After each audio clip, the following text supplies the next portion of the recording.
प्रभु नित्यानंद श्री द्वैतगदाधर शिवासादि गौरभक्तवृंद हरे कृष्ण कृष्ण हरे हरे राम राम राम हरे नारायणं नमस्कृत्यं नरं चैव नरोत्तमं देवीं सरस्वती व्यासं ततो जयमुदीरये नष्टप्रायेषु अभद्रेषु नित्यं भागवत सेवयता भक्ति उत्तमा श्लोके भक्तिर्भवति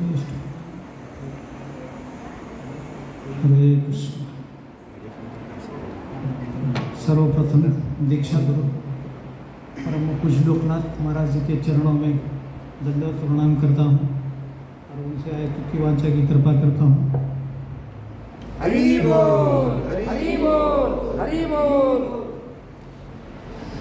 आप सभी का धन्यवाद, आपने फिर से मुझे आपका सेवा करने का अवकाश प्रदान किया। आज का पर्व रामनवमी पर्व कहा जाता है। इस पर्व पर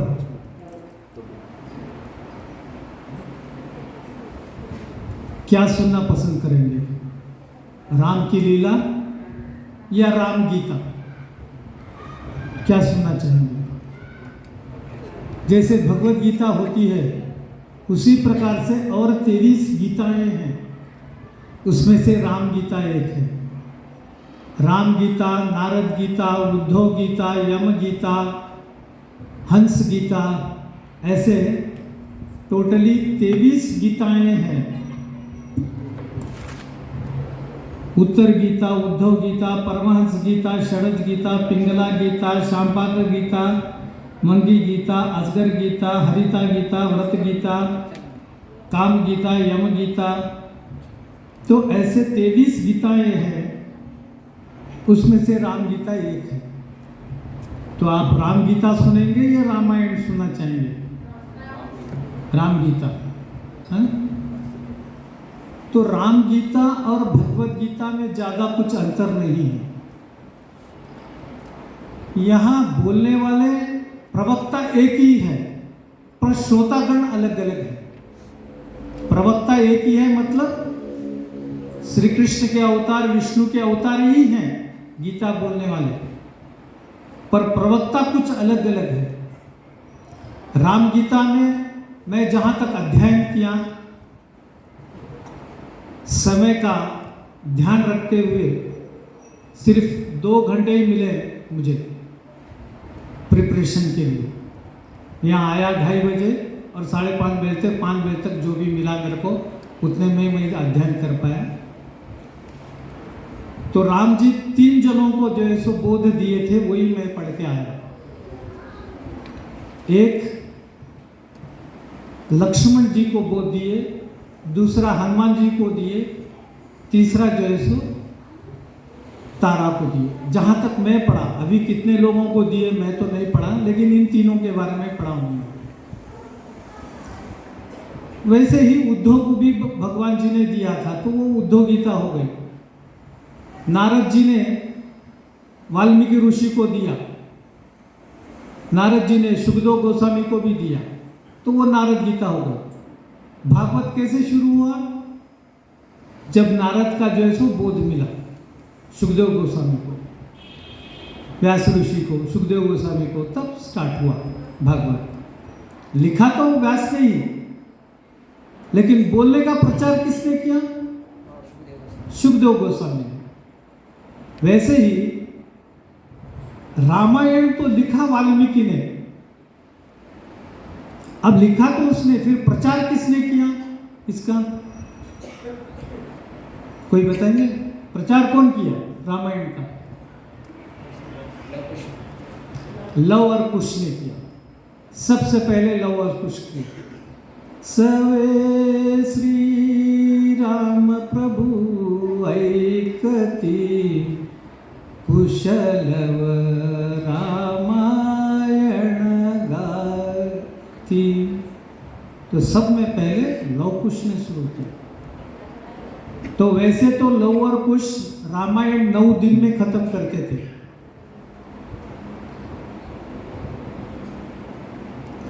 तभी उस जमाने में ये लव कुश घर घर जाकर अयोध्या में जो है सो प्रचार कर रहे थे।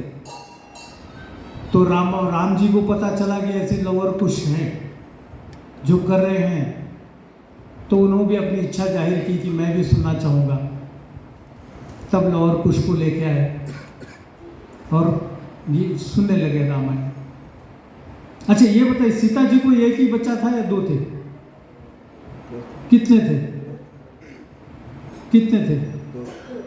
हैं? आवाज आते उधर से? कितने थे? 1 थे, 2 थे? सीता को एक ही था। फिर ये दूसरा कौन आया?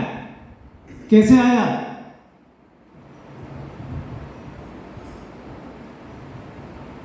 नहीं मालूम।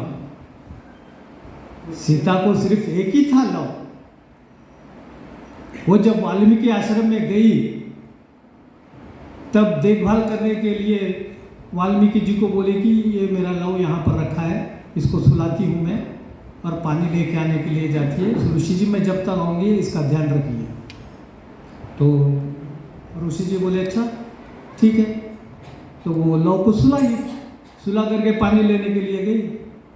अब वो जब थोड़े रास्ते में जाके पलट के देखा तो वाल्मीकि जी अपने तपस्या में मग्न हैं। तो वो सोचने लगी कि अगर ये तपस्या में मग्न है तो मेरे लव को कोई जानवर आके खा जाएगा।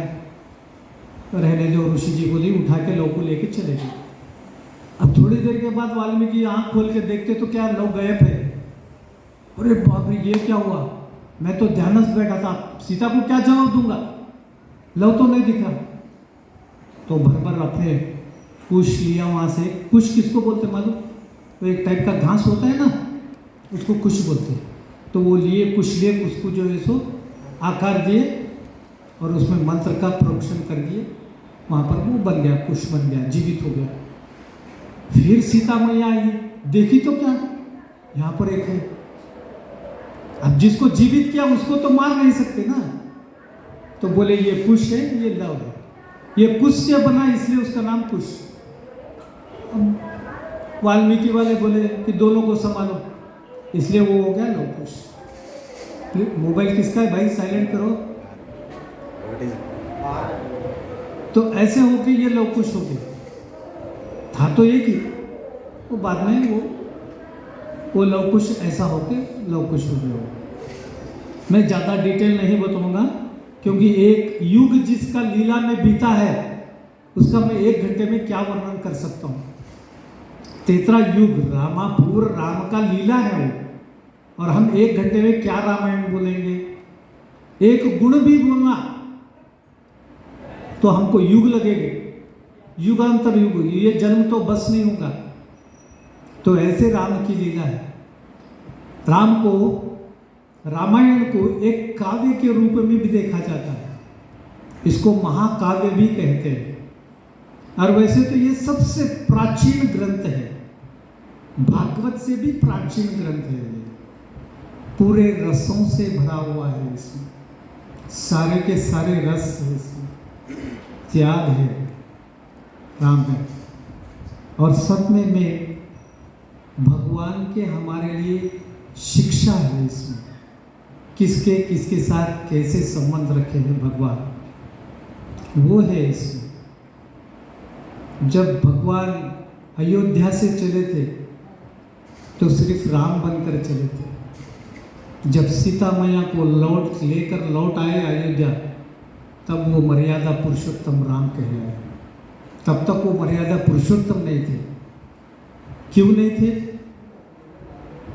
क्योंकि जब उन्होंने प्रस्थान किया था, राम बनकर प्रस्थान किया था, तब तक उनकी कोई लीला नहीं थी। जब वन में गए तब उनकी लीला शुरू हुई। और जितने भी लीला थी उनकी सब वन में ही किए उन्होंने, अयोध्या में कुछ नहीं किए।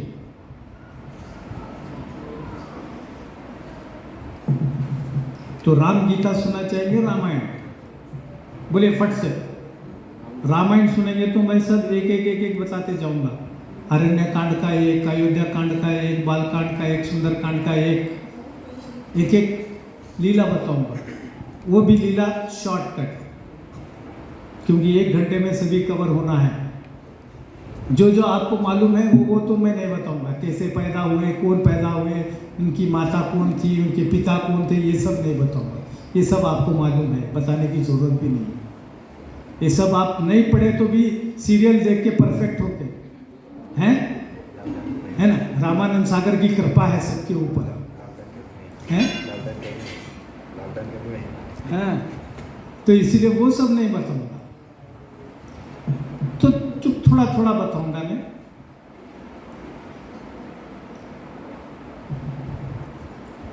एक दिन दशरथ जी के दिल में जो है सो पुत्र प्राप्ति करने की इच्छा हुई, तो पुत्र प्राप्ति के लिए उन्होंने पुत्र कामेष्टि यज्ञ किया, और उसको संपन्न किया किसने?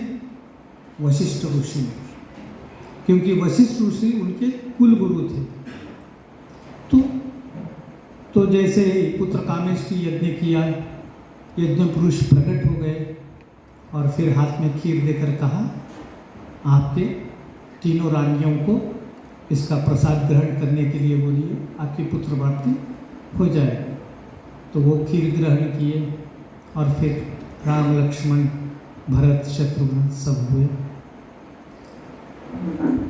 अब बचपन में भगवान कुछ लीला तो किए नहीं बचपन में, जैसे हमारे कृष्ण परमात्मा किए, षटकासुर वध, जागर वध, ये सब उन्होंने नहीं किया, बस खेले कूदे भाइयों के साथ बड़े हो गए, यही था। तो एक दिन दशरथ जी आईने में अपने आप को निहार रहे थे, तो अचानक उनको अपने केश में एक सफ़ेद बाल दिखा उनको।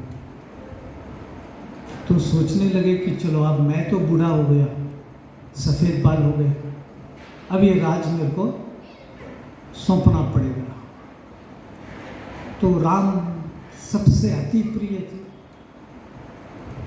तो राम को बुलाया, रामा आओ इधर। बोले कि मैं सुबह में तुमको राज सिंहासन पर बिठाने वाला हूँ, आपका राजाभिषेक करने वाला हूँ।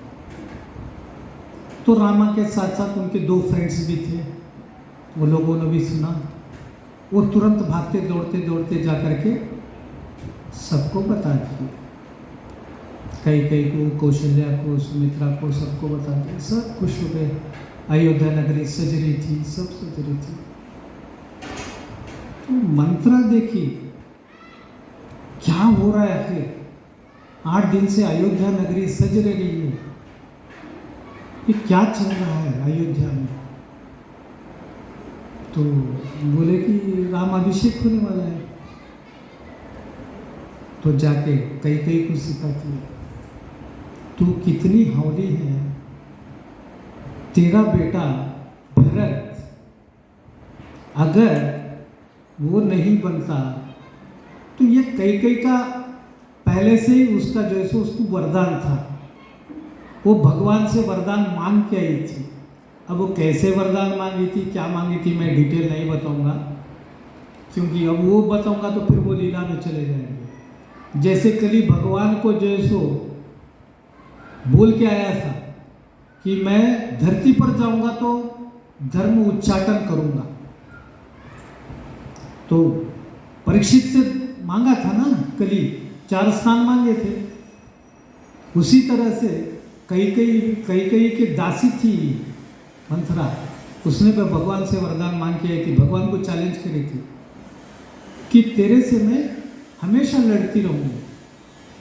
तो भगवान का राज अभिषेक होने वाला था, कई के मन में उसने विष घोल दिया और बोला कि अगर तेरा बेटा अगर राजा नहीं बनता है तो फिर तेरे को कौन लाइक करेगा, सब उसकी तरफ ही भागेंगे, तेरे को कोई भी नहीं देखेगा, और तू जैसे कि वैसे ही रह जाएगी, तू उसकी दासी बन के रह जाएगी, कौशल्या और सुमित्रा की दासी बन के रह जाएगी, तेरा कोई इंपॉर्टेंस नहीं रहेगा। तो ऐसे कर, तेरे को जो 2 वरदान दिए थे वो 2 वरदान मांगने का टाइम आया दशरथ से, अब तो उसका मांग ले। एक राम को 14 वर्ष का वनवास, दूसरा भरत राजा बना, ये मांग लिया उसने दशरथ से। ये बात प्रभु रामचंद्र जी को पता चली, तो प्रभु रामचंद्र जी गए, बोले माता मुझे बताना था, मेरे पिताजी को इतना दुख देने का कारण क्या? मैं तो खुशी खुशी से मान लेता था। मेरे पिताजी को इतना दुखी करने का कारण ही नहीं था ना। मुझे तो क्या फर्क पड़ता है? मेरा तो जीवन का दो ही फंडा है, तुम खुश रहना, मेरे पिताजी खुश रहना। भले ही मेरे को कितने भी तकलीफ हो मैं ले लूँगा। तो मेरे पिताजी से वरदान मांगने की क्या ज़रूरत थी आपको? ठीक है करके दूसरे दिन सुबह में चलने लगते हैं अयोध्या की तरफ। अपना अयोध्या छोड़ करके जंगल वनवास के लिए रामचंद्र जी निकल पड़ते हैं।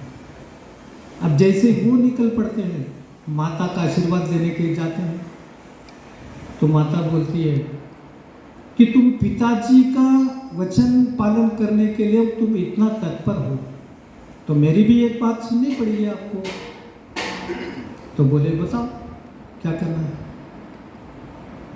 तो माता बोली ठीक है, भरत को राजा बनने दो, कोई प्रॉब्लम नहीं इसमें, पर तुम वनवास मत करो, तुम यहीं रहो। भरत को राज जाने दो, वो करेगा राज, कोई प्रॉब्लम नहीं, पर तुम नहीं जाना वनवास। तो वहाँ पर फिर रामचंद्र जी अपने माता को बोध देते हैं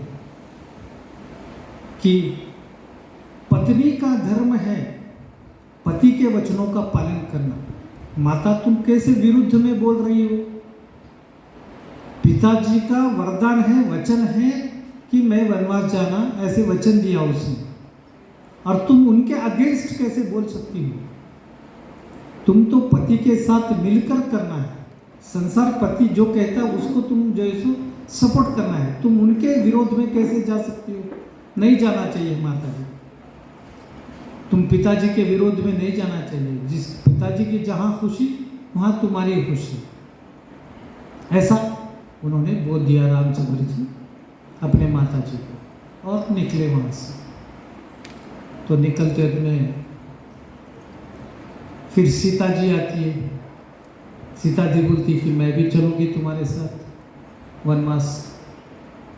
तो भगवान बोले कि आप क्यों आएंगी मेरे साथ? मैं तो पिताजी को वचन दे चुका हूँ, आपका क्या काम है इसमें? आप नहीं आना। तो सीता जी उल्टा प्रश्न पूछती है उनको, आप अभी तो अपने माता जी को बोल दिया, जहाँ पति रहेगा, जहाँ पति कहेगा वही करना है, तो आपके बिना मैं यहाँ रह के क्या करूँगी? तो मुझे भी तो आना है, वन सौंदर्य दिखना है मेरे को भी, कोयल गाती हुई देखना है, मोर नाचता हुआ देखना है, सिंह की गर्जना सुननी है मेरे को। और तुम जहाँ रहोगे वहाँ ही रहूँगी तो मेरा स्वर्ग है। पति के बिना तो जीवन सारा अधूरा है। कितना भी भले हम जो है सो पैसे वाले हो जाए, तो इसमें कोई मज़ा नहीं, मैं भी आऊँगी। तो प्रभु रामचंद्र जी अब पैक कुछ नहीं बोल सकते, क्योंकि सीता जी ने पकड़ लिया बात को। तो बोले कि चलो तुम भी हमारे साथ।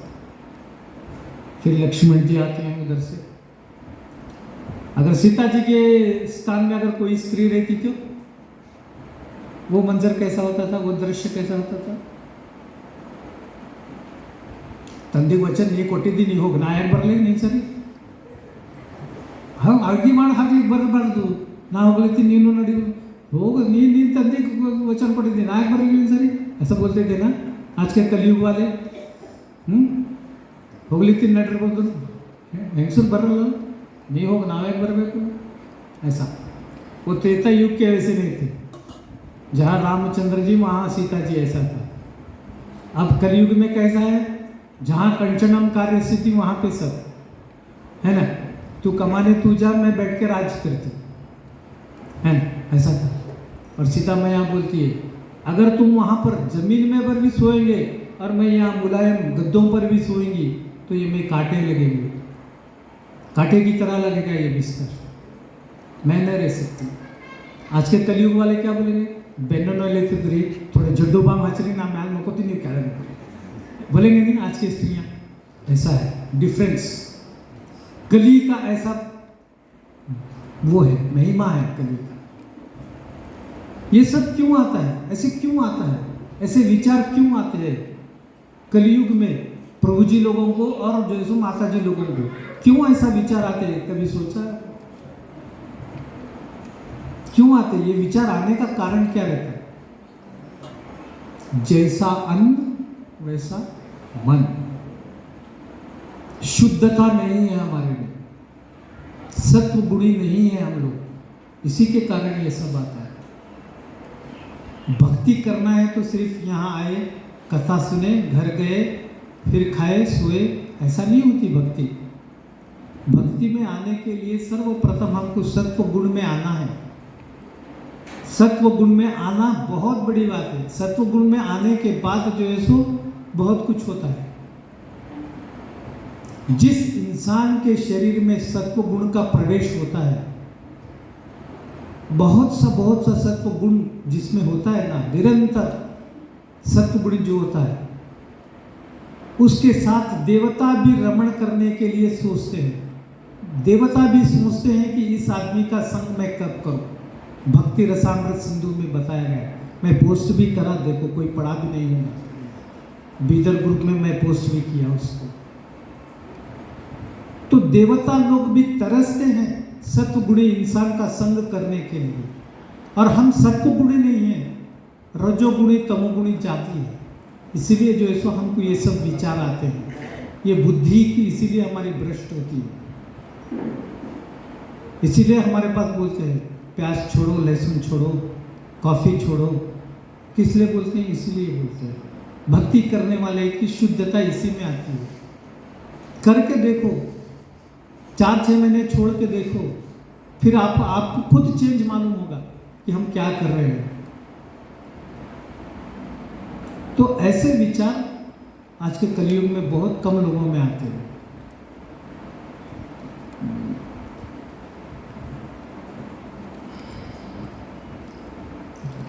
हरि नाम दीक्षा हम लेते हैं। क्यों लेते हैं? हरि नाम दीक्षा लेने का मतलब क्या है?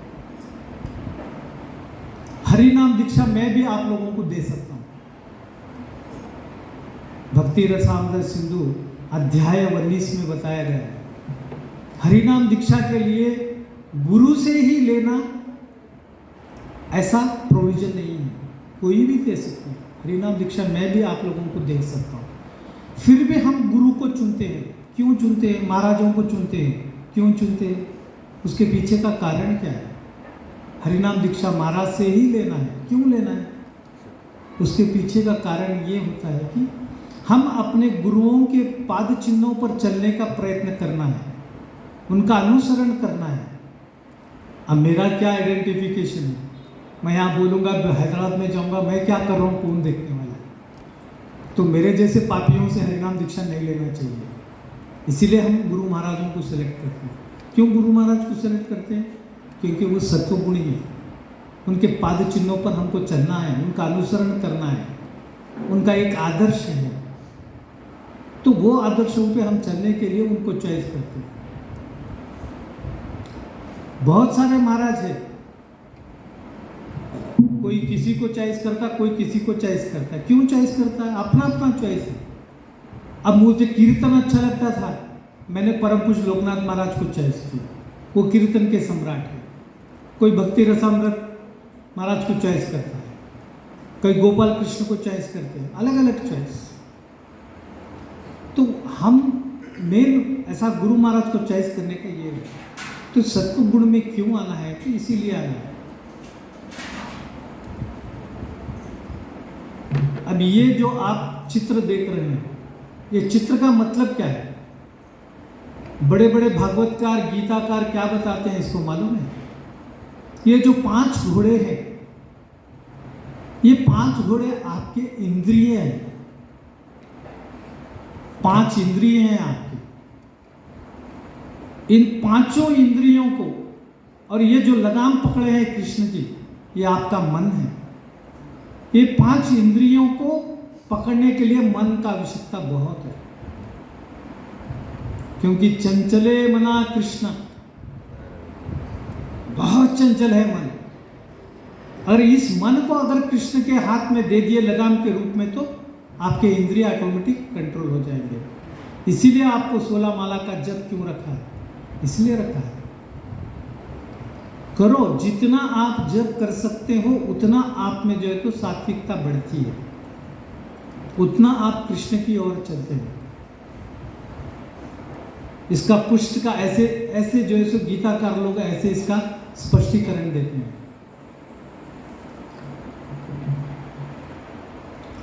तो लक्ष्मण भी आते हैं, भैया से पूछते हैं कि भैया मैं भी चलता हूँ आपके साथ। तो राम जी बोले आप क्या करेंगे आकर के वहाँ? तो वो बोले भैया आप भूल गए क्या, आप बड़े भाई मैं छोटा भाई, मेरा तो उद्देश्य आपकी सेवा करना है, मैं आपके साथ रहूँगा और जो है सो मैं आपकी सेवा करूँगा, पूरे जंगल में जो है सो आपके लिए कुटिया बनाऊँगा, आपके लिए फल लाऊँगा, आपके लिए जो है सो जो भी है आपका दिनचर्या आपकी रक्षा करूँगा।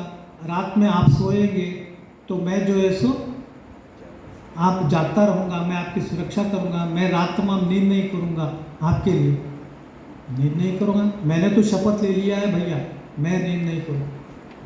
तो तत्क्षण ऐसा बोलते ही निद्रा देवी प्रकट हो जाती वहाँ पर और बोलती है कि 14 साल आप नींद नहीं करेंगे, ऐसा कैसे हो सकता है? मैंने तो आज तक किसी को नहीं छोड़ा, सबको निद्रा कराती हूँ मैं, और आपको कैसे छोड़ूंगी? तो लक्ष्मण जी बोलते नहीं, मैंने तो प्रण ले लिया है 14 साल का, मैं नींद एक क्षण भी नहीं करूँगा, ऐसा हो नहीं सकता, इसका कंपनसेट करना पड़ेगा। तो वो बोलते ठीक है, मेरी उर्मिला को सुलाओ, क्योंकि वो रात को जागेगी, मेरे बिना अगर वो जागेगी तो वो परेशान हो जाएगी, मैं भी परेशान हो जाऊँ, उसको सुलाओ मेरे बदले में, उर्मिला को सुलाओ। तो उर्मिला भी आती है, लक्ष्मण जी को बोलती है ठीक है, अगर आप जाना चाहते हैं प्रभु रामचंद्र जी के साथ, आपकी सेवा भाव है, मैं नहीं आऊँगी, अगर मैं आई तो फिर जो है सो आपके सेवा में विघ्न होगा, आपका कंसंट्रेशन मेरी तरफ होगा, इसलिए आप जाइए। उर्मिला को उर्मिला उनको आज्ञा दे दी थी और वहाँ से तीनों निकल पड़ते हैं, आते हैं दंडकारण्य में आते हैं। दंडकारण्य ये एक वन का जो है सो नाम है, दंडकारण्य। तो आने के बाद सबसे प्रथम उनकी भेंट होती है जटायु से। जटायु से उनकी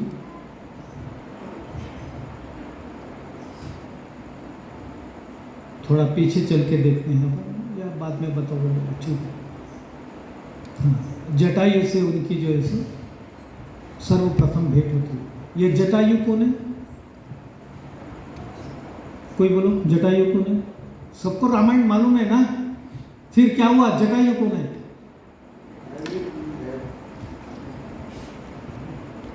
बोलिए प्रभु जी, कौन है जटायु? जटायु तो उनकी एक गीत है, इसको जटायु बोलते हैं। हाँ जी, गिद्धों का राजा है, गिद्धों का राजा। जटायु और संपाति दो भाई। हाँ जी, बराबर बराबर प्रभु जी। जटायु गिद्धों का राजा है। गिद्ध बोले तो जो मुर्दे खाते रहते हैं ना, उसको गिद्ध बोलते। तो गिद्धों का राजा है ये जटायु। तो रामचंद्र जी जो है सो कोई बड़ा मायावी राक्षस होगा समझ करके उसको परिचय मांगते हैं। तो तब जटायु बोलता है कि मैं राजा दशरथ का मित्र हूँ, मैं उनके साथ काम किया था। तब राम जी आदरपूर्वक उनको नमस्कार करते हैं और प्रार्थना करते हैं। तो जटायु वचन देता है, जैसे मैं दशरथ का जो है सो रक्षा किया था, उसी तरह से तुम्हारा भी मैं रक्षा करूँगा, तुम तीनों लोगों का रक्षा करूँगा। अगर तुम कहीं बाहर जाते हो करते हो तो सीता मैया की रक्षा मेरी जिम्मेदारी है, ऐसा वचन देते हैं। और फिर आगे बढ़ते हैं। आगे बढ़ने के बाद अब यहाँ प्रसंग आता है सीता हरण का। सीता हरण के लिए रावण चुनता है मरीच को। ये मरीच कौन है? एक मायावी राक्षस। बहुत बड़ा राक्षस है, और वो रावण के जैसो नाना लगता था। तो रावण उसको चुनता है और उसको बोध देता है कि तेरे को क्या करना है, रामचंद्र के बारे में, कैसे उसका अपहरण करना है, कैसे उनको बुलाना है, फंसाना है। तब उल्टा मरीच रावण को बोध करता है, अरे मूर्ख, वो रामचंद्र जी हैं, तू किससे दुश्मनी ले रहा है? तू जानता है वो है भी कौन? क्या मालूम तुझे उनके बारे में? तो एक प्रसंग उसको सुनाते हैं। मरीच रावण को एक प्रसंग सुनाता है। मैं जब दंडकारण्य में था, विश्वामित्र ऋषि जब यज्ञ कर रहे थे, तो विश्वामित्र को मैं बहुत तकलीफ दिया, सारे ऋषियों को तकलीफ दिया। मांस खाता था, हड्डियाँ यज्ञ में फेंकता था, ऐसे करके उनके सारे यज्ञ भंग कर दिए। तब ये विश्वामित्र जब दशरथ के यहाँ पुत्र पैदा हुए, तब इनको समाचार मिला था। तो ये दो लोग गए थे और जाकर के ये कुमारों को लेके आए थे। किसको? लक्ष्मण को और राम को, हमारे संहार के लिए। तब तो ये बालक थे, ठीक तरीके से युद्ध कला भी नहीं जानते थे।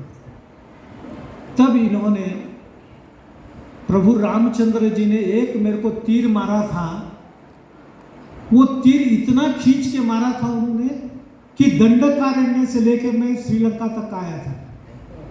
इतना जोर से मारा था उन्होंने। दंडकारण्य का अयोध्या के पास, और लंका कहाँ?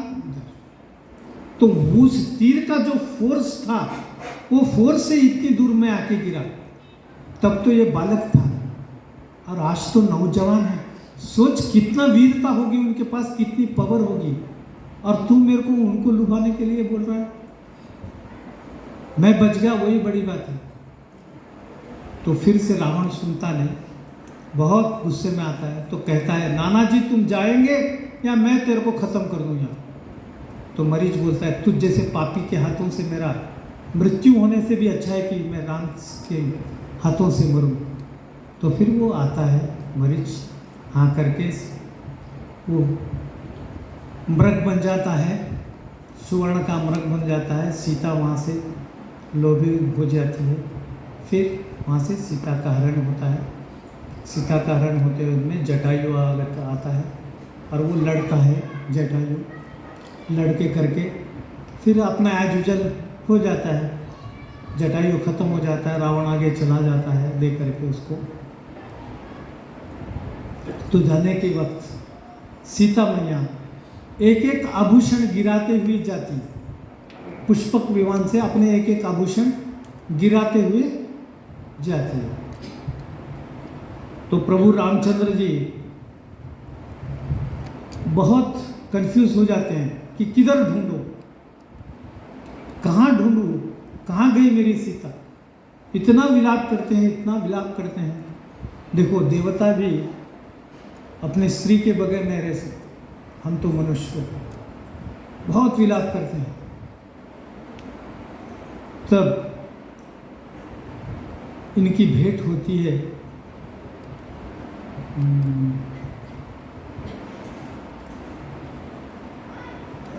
सुग्रीव से। सुग्रीव से भेंट होती है। तो वाली और सुग्रीव दोनों का जो है सो दुश्मनी चलते ही रहता है, ये तो सबको पता है। तो वो सुग्रीव बड़ा परेशान हो जाता है। इन दोनों को देख करके बोलता है कि वाली ने ज़रूर मेरे को किसी को मारने के लिए भेजा होगा। डर जाता है। डर जाने के बाद जो है सो वो फिर पूछता है कि कौन आ रहा है, क्या आ रहा है। हनुमान जी को बोलते हैं, हनुमान जी ज़रा जाके देख के तो आइए, दो वीर कौन आ रहे हैं, शायद वाली किसी को नहीं भेजा हुआ। तो हनुमान जी बोलते रुको आप, मैं देख के आता हूँ ये कौन है, क्या है। तो प्रथम बार जब आके इनसे भेंट करते हैं प्रभु रामचंद्र से, बड़ा सुंदर प्रसंग है। और इन दोनों के भेंट और इन दोनों की वार्तालाप अगर हम सुनेंगे तो हमको कम से कम 8 दिन लगेंगे। इतना संभाषण होता है दोनों में। तो फिर हनुमान जो है सो ले जा करके उनको मिलाता है सुग्रीव को। मिलाने के बाद जो है सो रामचंद्र जी की उनकी मित्रता होती है। मित्रता होने के बाद पूछते हैं सुग्रीव कि मैं आपकी क्या कर सकता हूँ। तो बोलते हैं, प्रभु रामचंद्र जी बोलते हैं, मैं तो आपका दोस्त बना, मेरी तो कहानी मैं आपको सुना दिया, मेरी सीता हरण हो गई है, किसने उठा के लेकर के गए। तो इस सुग्रीव ने उस सीता मैया के सारे आभूषण जमा करके अपनी गुफा में रखा हुआ था। तो जैसे प्रभु रामचंद्र जी आते हैं वो आभूषण निकाल करके लेके आता है और जैसे रावण जी को बताता है यही आभूषण है क्या। तो रामचंद्र जी देख के खूब रोते हैं, खूब रोते हैं, खूब रोते हैं। देखो लक्ष्मण, तुम्हारे भाभी के आभूषण देखो लक्ष्मण, यही है तुम्हारे भाई। तो बड़ा सुंदर जवाब देते हैं लक्ष्मण जी वहाँ पर, भैया मैंने मेरे ज़िंदगी में मेरे भाभी के पाजेब के सिवा मैंने दूसरे आभूषण ही नहीं देखे। पाजेब इन द सेंस चेन पहनती है ना माता जी लोग, उसको पाजेब बोलते हैं, उर्दू वर्ड। मैंने वो पाजेब भी देखा है, उसको छोड़ के मैंने दूसरे आभूषण कभी नहीं देखे। मैंने मेरे मैया की सूरत तक नहीं देखी, मैं सिर्फ जब भी देखता हूँ उनके चरण ही देखता हूँ, बस मैं चरण को छोड़ के आज तक मैंने कुछ नहीं देखा। तो देखो कितनी मर्यादा थी उस लक्ष्मण में, अपने भाभी के मुख तक नहीं देखा उसने, चरण छोड़ के और कुछ भी नहीं देखा। तो ये जो मैं प्रसंग बताया, इस प्रसंग के ऊपर बहुत बड़ा डिबेट हुआ, हिंदू और मुस्लिम का डिबेट हुआ, बहुत बड़ी। अरे तुम मुसलमानों में हिजाब तो क्या है, तुम्हारे हिजाब से भी ज़्यादा हम हिंदुओं में है। ये लक्ष्मण का उदाहरण देके बात किए थे वहाँ पर मुसलमानों के साथ। तुम क्या नशा पर दिन करते हो, तुम क्या बुर्खा पहनते हो, हमारे पास तो खुला, हमारे पास तो माता जी खुला फिरते हैं, तो भी लक्ष्मण ने कभी जो है उनका मुख नहीं देखा, सिर्फ चरण देखा। ऐसे संप्रदाय से हैं हम हिंदू लोग, ऐसे डिबेट बहुत हुए थे। तो ये है हमारी सनातन धर्म की सभ्यता कि हम हमारे भाभीयों को ठीक तरह से देखा भी नहीं उसने लक्ष्मण। बहुत सुंदर प्रसंग है, इसीलिए इस रामायण को काव्य में क्यों कहा जाता है, इसीलिए कहा जाता है। वाल्मीकि जी ने बहुत अच्छा लिखा है, बहुत, इसलिए कहते हैं सुखा सा रखे वैराग्य पूर्ण जाचे, वशिष्ठा परि ज्ञान योगेश्वराचे, कवि वाल्मिका पुण्यवंता ऐसा, नमस्कार माझा सद्गुरु रामदास। सुखदेव के जैसे जो है सो त्याग की भावना होनी चाहिए, वैराग्य। सुखदेव महाराज जी जब जा रहे थे वन के लिए प्रस्थान कर रहे थे, तो नदी में कुछ माताएं नहा रही थी, वस्त्र निकाल करके नहा रही थी। तो सुखदेव गोस्वामी आगे से चले गए और उनके पीछे पीछे ब्रह्मा जी भागते आए सुखदेव गोस्वामी को रोकने के लिए। तो जैसा ही ब्रह्मा जी आ रहे देख रहे हैं, तो वो माता जी जैसो नदी में से निकल करके धन धन धन धन अपने कपड़े पहन रहे। तो ब्रह्मा जी पूछते हैं, सुखदेव गोस्वामी जाते हैं मैं अपने कपड़े नहीं पहने, और मैं जब जा रहा हूं तो आप कपड़े पहने। तो माता जी उनको उत्तर दिए, वो सुखदेव गोस्वामी है, उनका ज्ञान अलग है, उनका वैराग्य अलग है, उनकी भावना पाप वृत्ति की भावना नहीं है,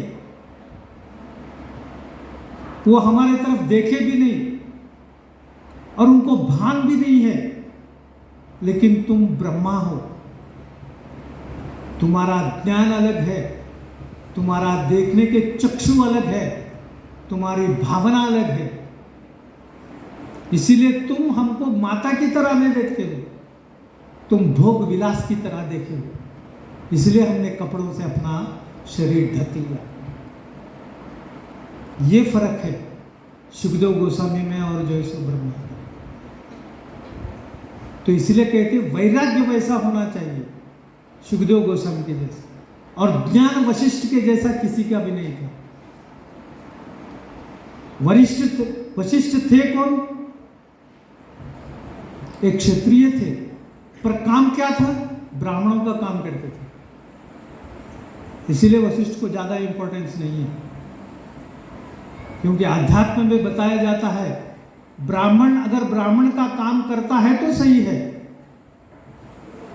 और नीचे उतर के कुछ काम किया तो उसका पतन है। क्षत्रिय अगर ऊपर का काम करता है तो उसका उद्धार है। आज हम क्या कर रहे हैं? ब्राह्मण लोग कुछ भी कर रहे हैं, फिर तो हमारा पतन होना ही है ना। तो आगे चलते हैं। तो लक्ष्मण जी वो उत्तर देते हैं कि मैंने कभी भी पाजेब के सिवा मेरे भाभी का मैंने मुख नहीं देखा। तो वहाँ मित्रता होती है। तो फिर उसके बाद प्रभु रामचंद्र जी सुग्रीव से पूछते हैं कि मैं तो आपका मित्र बना, अब मेरे लिए आपके लिए क्या काम है बताइए, मैं आपकी क्या सेवा कर सकता हूं, मैं आपका फ्रेंड बना। हम अगर वहां होते तो हम क्या करते? अलग करते। और हमारी मित्रता की भावना क्या होती है? कुछ अलग होती है। शिवराम से अगर हमको दोस्ती करना है, शिवराम जोशी प्रभु से, तो हम क्या सोचेंगे? सीए है, मेरे दुकान का अकाउंट फ्री में करेंगे। ये हमारी भावना है, दोस्ती की भावना है ना? वही करेंगे। लोगों को 10,000 लेते तो मेरे को 6,000 लेंगे। ये मेरी भावना है, स्वार्थ भावना। तो प्रभु रामचंद्र जी खुद भगवान होते हुए सुग्रीव को कह रहे हैं कि मैं क्या आपकी सेवा कर सकता हूं। तो ऐसे होना चाहिए, निस्वार्थ भावना होना चाहिए। जबकि भगवान को सब पता है, फिर भी सुग्रीव को पूछ रहे हैं कि मैं क्या कर सकता हूं। तो सुग्रीव भगवान से टेस्ट लेता है, भगवान को आजमाता है कि इनमें वो ताकत है या नहीं, वाली को मारने की ताकत है क्या नहीं। एक टेस्ट लेता है। तो बोलता है 4 महीने बीत जाते हैं, चातुर्मास बीत जाता है, चातुर्मास के बाद भी 20 दिन बीत जाते हैं, वसंत ऋतु आता है, सब लोग एंगेज हो जाते हैं अपने अपने कामों में, और रामचंद्र जी इधर अपनी सीता के विरह में विलाप करते हैं। सुग्रीव पलट के आता ही नहीं।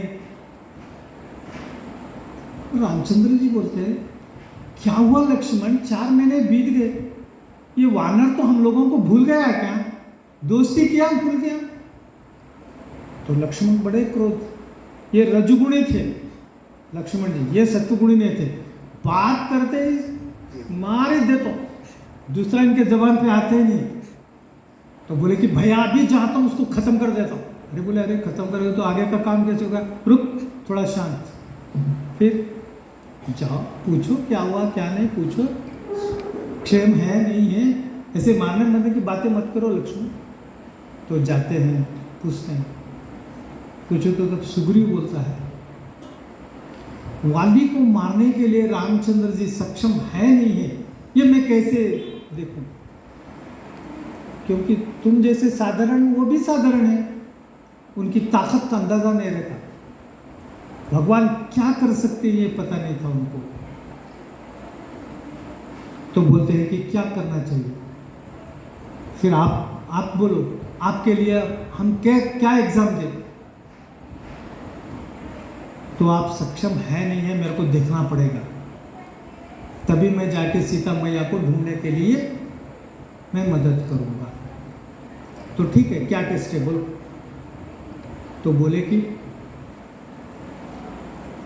ये जो साल का झाड़ आप देख रहे हो, एक प्रकार का साल, एक प्रकार का झाड़ है जिसका नाम है साल।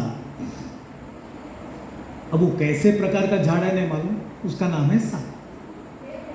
तो ये जो साल देख रहे हो ना, इस साल का झाड़ वाली ने एक ही बाण में ये झाड़ को पूरा विभाजित किया था। ऐसे 7 बाण मार के 7 झाड़ उसने विभाजित किए थे। तो क्या रामचंद्र जी ये कर सकते हैं?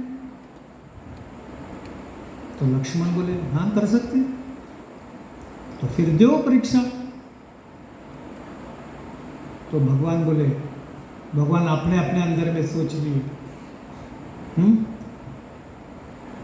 चलो मैं एक साथ बाण में नहीं, एक ही बाण, क्योंकि मैं कौन हूं? एक वचनी राम।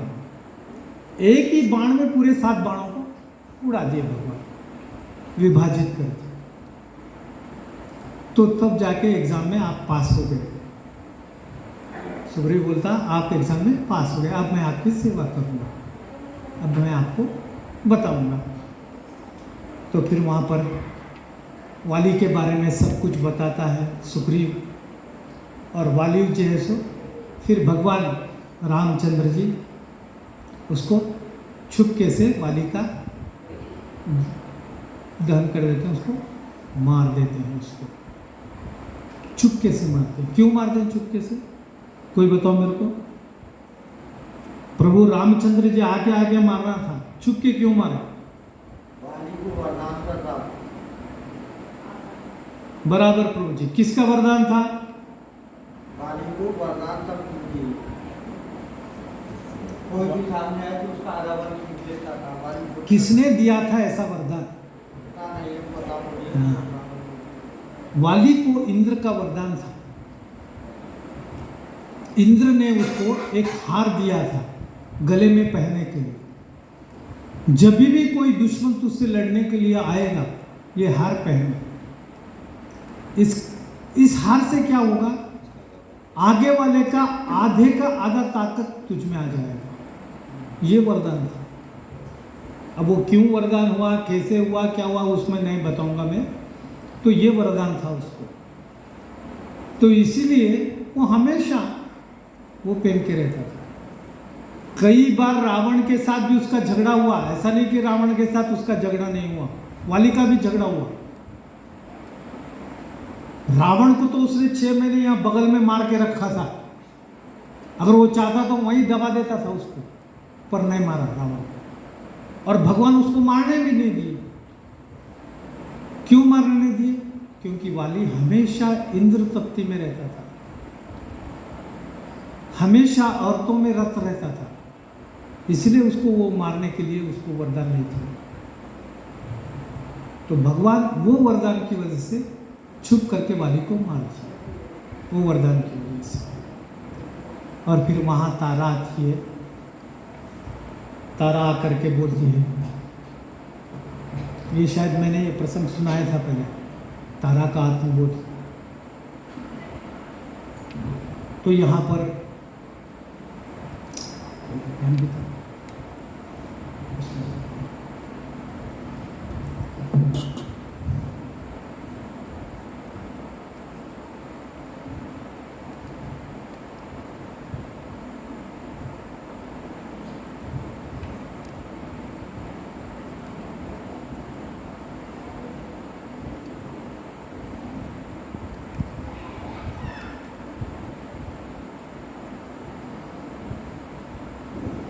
यहाँ पर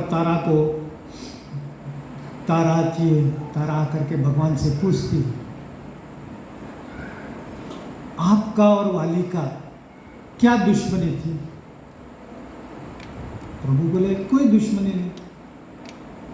फिर क्यों मारा? मेरे दोस्त का दुश्मन था इसलिए मार दिया। दोस्त का दुश्मन था इसलिए मार दिया? तो क्या ऐसा करना ठीक है? बोले ठीक तो नहीं है। फिर मुझे विधवा बनाने का अधिकार आपको किसने दिया? तो भगवान बोले मैं काम विधवा बनाया आपको? कैसे विधवा नहीं हुई मैं? वो तो मर गया, तो उसके बगैर तो मैं विधवा ही कहलाऊंगी ना। तो फिर मुझे विधवा करने का हक किसने दिया? भगवान बोले मैं विधवा नहीं बनी। तो फिर वहां बोध होता है, आप कैसे बोल रहे हैं कि मैं विधवा नहीं हुई? तो भगवान बोलते हैं, वो मर भी गया तो भी 12 दिन के लिए आप सुहागन हैं। जब तक 10-12 दिन नहीं होते उसके, तब तक आप सुहागनी हैं, इसलिए आप विधवा नहीं हैं। तो उसके बगैर मैं कैसे जीव सकेंगी? मुझे क्या करना है? मुझे मेरा वाली लौटा दो। तो भगवान उसको सांख्या योग का जो है सो गीता सुनाते हैं। सांख्या योग इन द सेंस आत्मबोध, आत्मा है नहीं है, आत्मा के बगैर क्या है। तो वहाँ बोलते हैं, भगवान बोलते हैं, तुम किसको मानती हो? वाली तुम्हारा हस्बैंड है, वाली तुम्हारा पति है, इसका मतलब क्या है? तुम उस शरीर को अपना पति मानती हो या उसमें बसी हुई आत्मा को अपना पति मानती हो? और उसमें बसा हुआ आत्मा को तुम्हारा पति मानना है तो आत्मा तो कोई मार ही नहीं सकता। नैनम छंदंती शस्त्राणि नैनम दहति पावका न चैवं क्लेदेयन्त्यापो न शोषयति मारुता। तो ऐसी आत्मा है, उसको तो मैं कुछ नहीं कर सकता ना, मैं कैसे मार सकता हूँ? और उसको अगर तुम मानती हो तुम्हारा पति, तो मैंने नहीं मारा। अगर इस देह को अगर तुम मानती हो पति, तो ये तो यही पड़ा है। आप इसको बाजा गाजा के साथ आपके साथ लेके जाओ, मैं इसको लेके क्या करूँगा? और ऐसे तो 12 दिन तो आप सुहागनी हैं।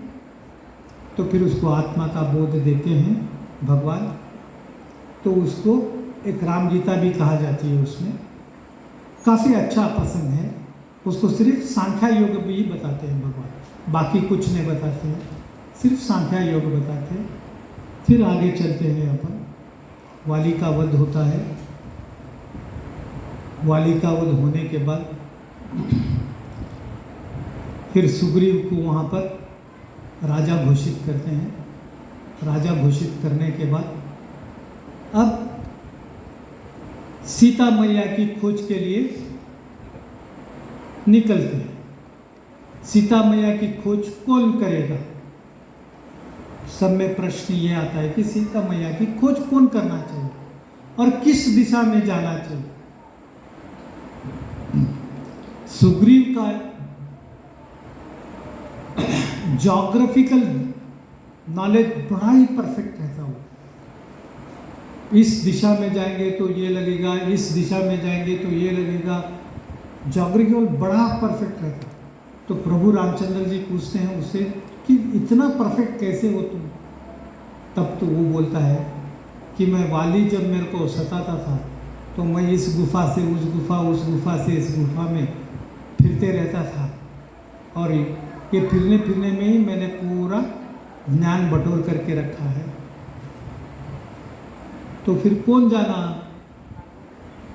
तो हनुमान मारुति को उठाते हैं, हनुमान जी को उठाते हैं कि तुम जाना चाहिए। क्यों? अरे हम तो अब बूढ़े हो चुके हैं, तो तुमको जाना है, तुमको खोज करनी है। हनुमान जी तुम तो नौजवान हो। तो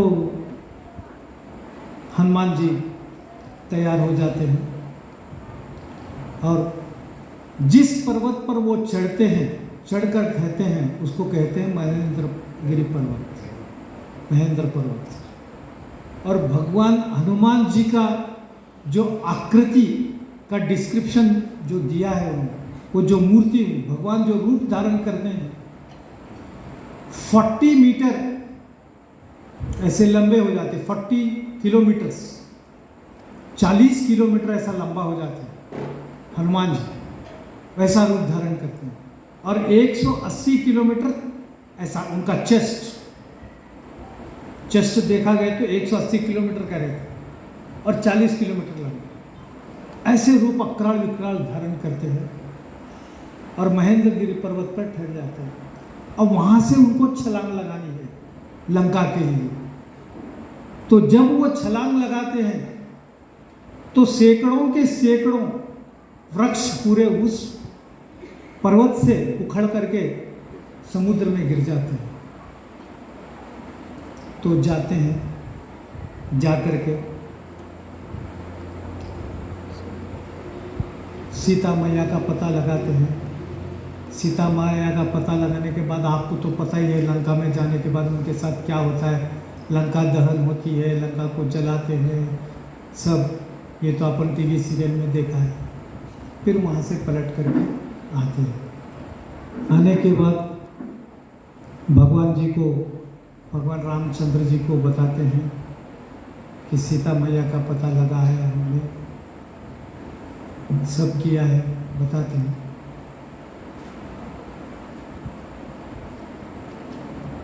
तब प्रभु रामचंद्र जी बहुत खुश हो जाते हैं, सीता मैया का पता मिला, बहुत अच्छी बात है। आपने शायद राम मंदिर में या बहुत सारे मंदिर में एक फोटो देखी होगी जिसमें प्रभु रामचंद्र जी हनुमान जी को गले मिले, देखा ना फोटो मंदिरों में? उस फोटो का रहस्य क्या है, कभी सोचा आपने? सीता का पता लगा है, सीता का पता लगा जैसे। वो फोटो का रहस्य ये है कि जब वो सीता जी का पता लगा करके जब हनुमान जी आते हैं और बताते हैं राम जी को कि मैंने पता लगाया है,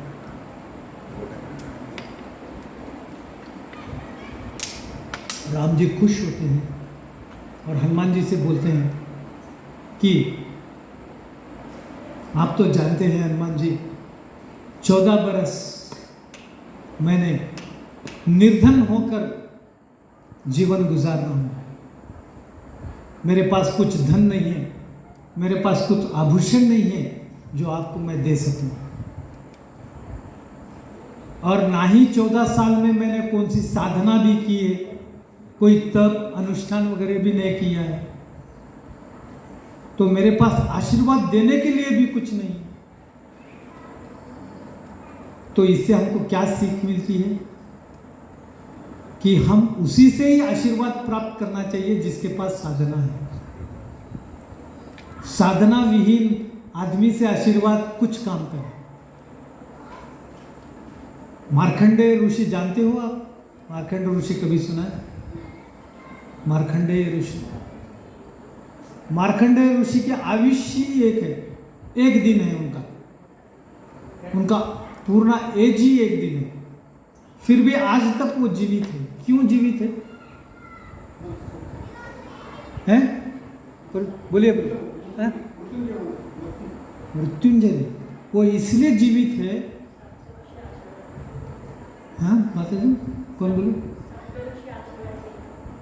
सप्तऋषि आशीर्वाद की बात नहीं है, एक ही दिन का उनका आयुष्य है, फिर भी आज तक वो इसलिए जीवित है कि वो डेली साधना करने वाले इंसान से ही आशीर्वाद प्राप्त करते हैं, और उसी साधना की वजह से वो आज तक जीवित है। तो यहाँ पर वही बताते हैं। तो भगवान बोलते हैं, न मैं कोई साधना किया 14 साल, ना ही मेरे पास धन है, मेरे पास देने के लिए कुछ नहीं हनुमान जी, सिर्फ आलिंगन कर सकता हूँ। और दासों को प्रभु के लिए आलिंगन बहुत बड़ी बात है। तो वही तब आलिंगन करते हैं, वही फोटो है सब तरफ भगवान की। तो आते हैं, फिर उसके बाद जो है सो पूरे निशानी देते हैं, सीता मैया की सारी निशानियाँ बताते हैं। निशानी बताने के बाद जो है सो वो निशानियों को लेकर के फिर वहाँ से प्रस्थान करते हैं लंका के लिए। अब लंका के लिए जाएंगे। लंका को जाने के लिए भगवान को बहुत कठिनाई झेलनी पड़ी उनको, बहुत। पहले तो रामेश्वर की स्थापना की। रामेश्वर जानते हैं? रामेश्वर गए थे ना, वहाँ पर महादेव की स्थापना उसीलिए हुई कि महादेव को स्थापना किए और जैसो उनसे वर मांग लिया कि निर्विघ्न सब कार्य हो जाए मेरा। तो उस समंदर को सुखाना, कैसे सुखाना? अब लंका पार करना है, कैसे पार करना है? तो बहुत कोशिश करते, कुछ भी कहे तो समुद्र सूखता ही नहीं। समुद्र को सुखाना था, कितना बाण का प्रहार किया तो भी वो समुद्र सूखा नहीं। तो लास्ट में बोलते हैं कि इतना क्रोधित हो जाते, इतना क्रोधित हो जाते हैं ब्रह्मास्त्र निकालते राम जी, और उस ब्रह्मास्त्र से समुद्र को सुखाने का था। लगा देते हैं प्रत्यंचा पूरा खींच करके यहाँ पर लगाते हैं, कान तक खींचते हैं। लक्ष्मण जी बोलते हैं रुको भैया, मत चलाओ बाण, अगर ब्रह्मास्त्र आप छोड़ देंगे अनर्थ हो जाएगा। ब्रह्मास्त्र आपका ब्रह्मास्त्र है। तो समुद्र प्रकट होता है वहाँ पर, समुद्र पुरुष प्रकट होता है, प्रकट होकर के बताता है कि आप ब्रह्मास्त्र मत चलाओ मेरे पे। तो राम जी बोलते हैं मैं एक वचनी, एक बाण, एक पति, ऐसा मेरा व्रत है। अब मैंने इसको बाण तो खींचा, प्रत्यंचा तो खींचा, अब मेरे को इसको छोड़ना मेरे लिए कंपल्सरी है। तो अब बताओ मैं कहाँ छोड़ूं इसको, तुम पर छोड़ूं और कहीं छोड़ूं? मैं प्रत्यंचा से नीचे तो उतार नहीं सकता बाण को, तो किधर छोड़ना है तुम बताओ। तो वहां पर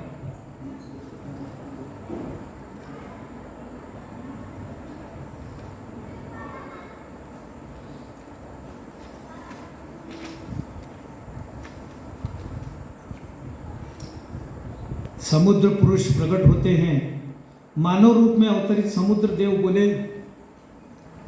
उत्तर दिशा में दुम्रकुल नामक एक पवित्र स्थान है, जहां पापी चोरों लुटेरों का आभीर नामक एक भयानक जनजाति निवास करती है। वे समुद्र का जल पीते हैं और उनके पापमय स्पर्श से मुझे घृणा होती है। हे प्रभु, यदि आप अपना शक्तिशाली बाण उस स्थान पर चलाए तो मुझे बहुत प्रसन्नता होगी। तो ये ब्रह्मास्त्र वहां पर चलाते हैं, उस दिशा में चला करके वहां पर सब पापियों का जो है सो नाश कर देते हैं। तो फिर आगे पूछते हैं ठीक है ब्रह्मास्त्र तो मैं उधर चला दिया, तो मेरी वानर सेना के लिए तुम क्या करोगे? अब मेरी वानर सेना को लंका जाना है, तो उसके लिए तुम क्या करोगे? तो तब बोलती है समुद्र पुरुष बोलता है कि पत्थर के ऊपर आप राम राम लिख करके समुद्र पर डालते जाओ, उसका मैं उस ऊर्जा से मैं सेतु बनाऊंगी और उस सेतु को आप पार कर करके जा सकते हैं। सेतु पार करके चले जाते हैं। फिर वहाँ रावण से युद्ध आरंभ होता है सीता के लिए। तो आधे युद्ध में विभीषण जी आते हैं। विभीषण जी ऊपर से बोलते हैं कि मैं आपके सैन्य में शामिल होना चाहता हूँ, मुझे शामिल कर लीजिए। तो प्रभु रामचंद्र जी बोलते हैं अरे ये विभीषण ये राक्षस आ गया, अब इसको सेना में आना है मेरे। सुग्रीव से पूछते हैं क्या करना चाहिए सुग्रीव? तो सुग्रीव बोलता है नहीं, ये परपक्ष वाला है, इसको नीचे से खींचो और ख़त्म कर दो इसको। ये जासूस है, हमारे सेना में घुसेगा, हमारा सब कुछ देख लेगा, फिर उधर बोलेगा। ऐसे जासूसों को नहीं रखना। ऐसा ही अपने कुरुक्षेत्र में भी एक था जो दुर्योधन जा करके द्रोणाचार्य को बताता है इसका जरा ध्यान रखो करके। कौन था तो? विकर्ण अश्वत्थामा विकर्ण घोर मकरा दुर्योधन वर्तनी सोत्तीर्णा कुल पांडव रणदी कैवर केशवा। द्रोणाचार्य को खासकर बताता है ये विकर्ण है ना, इसका जरा ख्याल रखो, क्योंकि ये कभी भी उधर जाकर के बता सकता है। तो ऐसे सुग्रीव बताता है। तो थोड़े वानर बोलते हैं नहीं नहीं आने दो उसको, कोई प्रॉब्लम नहीं है, लेकिन उसके पीछे हमारा जासूस लगा देंगे और वो कहीं भी जाए तो अपना भी जासूस जाना चाहिए। थोड़े लोग ऐसा बोलते हैं। तो लक्ष्मण को पूछते हैं लक्ष्मण क्या करना चाहिए इसको? लक्ष्मण बोलता वो सब छोड़ दो भैया, इसको खत्म कर देते। अरे कब देखे जब खत्म की बात करता है, लक्ष्मण दूसरा आता ही नहीं उसको। तो फिर बोलते हैं कि मैं, मेरे शरण में जो भी आता है, दुश्मन हो, राक्षस हो, कोई भी हो, मैं उसको त्याग नहीं सकता। मेरा कितना भी दुश्मन क्यों ना हो, ये मेरे व्रत है। इसीलिए तो उसको मर्यादा पुरुषोत्तम राम कहा गया है। कोई भी आओ मेरे शरण में, दुश्मन भी आए तो भी मैं उसको मोक्ष की प्राप्ति दूंगा। तो फिर विभीषण को बुलाते हैं, अपने सैन्य में लेते हैं। हनुमान जी को पूछते हैं, क्या बोलते हो विभीषण के बारे में, क्या अभिप्राय है आपका? तो हनुमान जी बोलते हैं, प्रभु मैं जब सीता की खोज में गया था तो उस लंका में कोई मांस खा रहा था, कोई शराब पी रहा था, कोई रति रमण कर रहा था, कोई कुछ कर रहा था, पर एक महल से मेरे को राम राम राम राम की आवाज़ सुनाई दे रही थी। मैं खिड़की से झांक के देखा तो ये विभीषण था। ये एक ही था प्रभु आपका जो है वहाँ पर मेरे को भक्त मिला। तो विभीषण छुप करके भक्ति कर रहा था, अपने कमरे में सब तरफ लिख के रखा था, राम राम राम राम करके लिख के रखा था। रावण आके पूछा उसको, ए क्या लिख के रखा ये सब? तो विभीषण बोला, नहीं, रा का मतलब रावण, म का मतलब मंडोदरी, रावण मंडोदरी ऐसा लिख के रखा, मैं आपकी भक्ति कर रहा हूँ भैया। तो बोले हाँ बहुत अच्छा, ये कमरा नहीं पूरा महल भर के लिख दे राम राम कर। तो ऐसे वहाँ पर थे। तो ये विभीषण वहाँ से आता है, तो विभीषण को देता है। घड़ी बंद है क्या? अरे मैं अभी 7 महीने से बोल रहा हूँ। अरे बाप रे 8 हो गए। तो उसके बाद उसको ले लेते हैं, विभीषण को ले करके अपने सैन्य में ले लेते हैं। ले लेने के बाद फिर सीता मैया जीत लेते हैं। जीत लेने के बाद सीता मैया को भी ला लेते हैं। ला ले करके अयोध्या को आते हैं।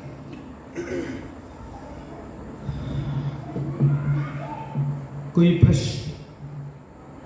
किसी का कोई प्रश्न? नहीं?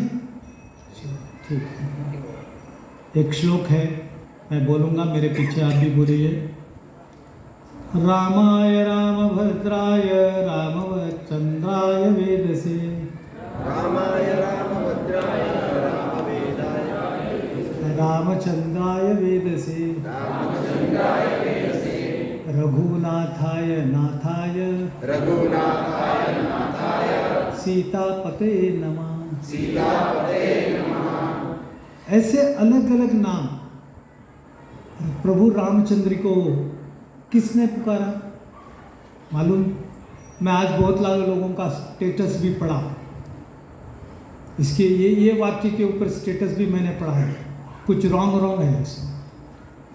रामा ये नाम दशरथ जी पुकारते थे, रामा। रामभद्रा कौन पुकारते थे?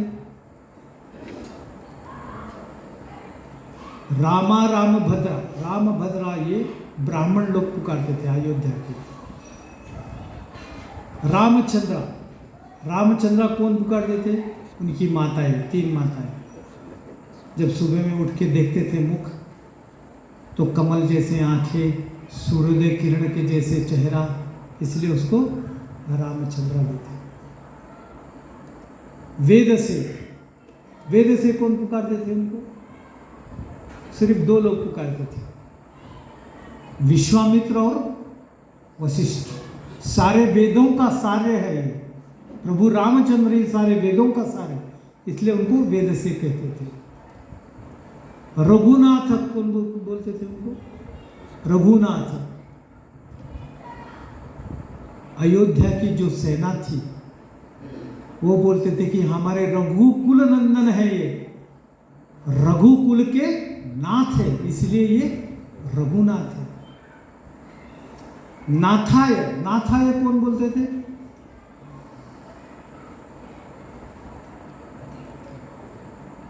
नाथाय ये सुग्रीव, हनुमान, गुह्य, ये लोग पुकारते थे हमारे नाथ है। फिर नाथाय सीतापते नमः। सीतापते नमः कौन बोलते थे? अयोध्या की जो माताएं थी ये सीता के पति हैं, इसलिए सीतापति। रामाय रामभद्राय रामचंद्राय वेदसे रघुनाथाय नाथाय सीतापते नमः। हरे कृष्ण।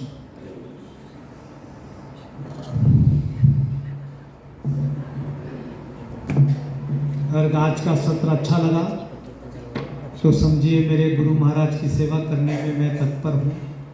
अगर कुछ त्रुटि रह गई तो आशीर्वाद दीजिए कि मेरे महाराज की सेवा करने में अभी मैं प्रगति करूँ। हरे कृष्ण।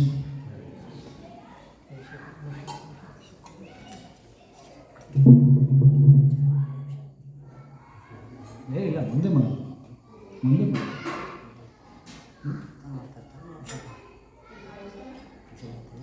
स्पीकर बंद करो स्पीकर यारो स्पीकर